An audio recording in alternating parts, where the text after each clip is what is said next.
Hello, this is Michael, and this is video log number 2. Today, I will be going over some of the player's code and explaining what it does, and also giving a sneak peek on some menus. Starting off with these 2 lines of code, these determine the player's input direction, and uses that to calculate the direction the player should move based on the camera's rotation. This line of code adds velocity in the corresponding direction of the input, which lets the player move, like so.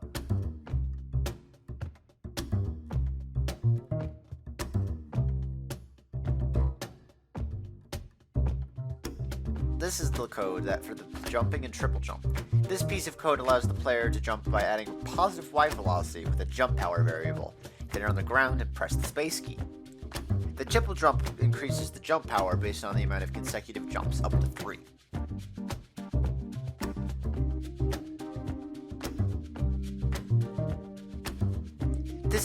This is the code for the air dash ability, which adds horizontal velocity in the direction the player is facing, allowing fast horizontal movement.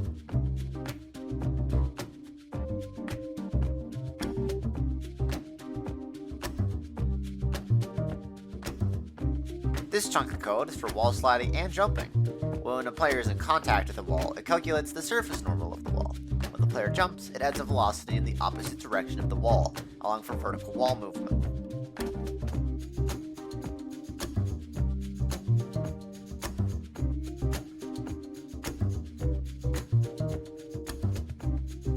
This section of code that I can't even fit on the screen entirely is the code for animating the player to make it feel like you are not a statue sliding around the screen. The way this works is a set of parameters using a load of conditionals to correctly set the animation that should be playing and sends that to this behemoth of an animation tree. This handles the transitions between each animation and is impossible to organize. Here's some animations of the player so far.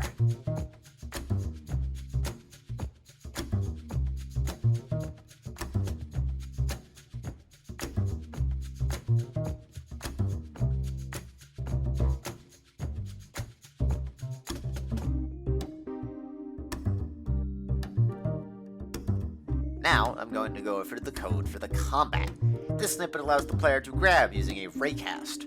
When the player presses the grab button, that activates the raycast. If the raycast hits an object, it transmits some information to the object, using a function to tell it what has been grabbed. This is the object side of the code. When the object is grabbed, it moves itself to the hold area near the player and rotates with the camera. When the player releases the grab button, the object is sent flying where it is aimed at.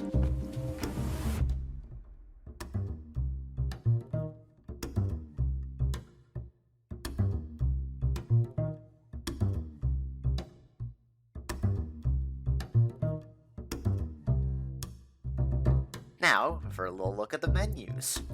This is the armor menu. This menu lets you select what helmet, chestplate, arms, and boots to put on. Each armor has its own set of stats that it excels at. EX, sure one has a high speed stat, Lexicon a high throw power stat, etc. This is the code for the stats of one armor piece. Keep in mind that there are 16 other armor pieces, so this section of code is very long. This isn't the main bit we are worried about though. This code sets the current armor pieces to the ones selected in the drop-down menu and calls the save armor function, which writes to a save file. There's also going to be menus for the map, collectible stats, and achievements. One final thing I'll show off is the cave level. This is a short tutorial level that includes the gameplay elements to the player, such as your basic jumping, dashing, wall jumping, etc.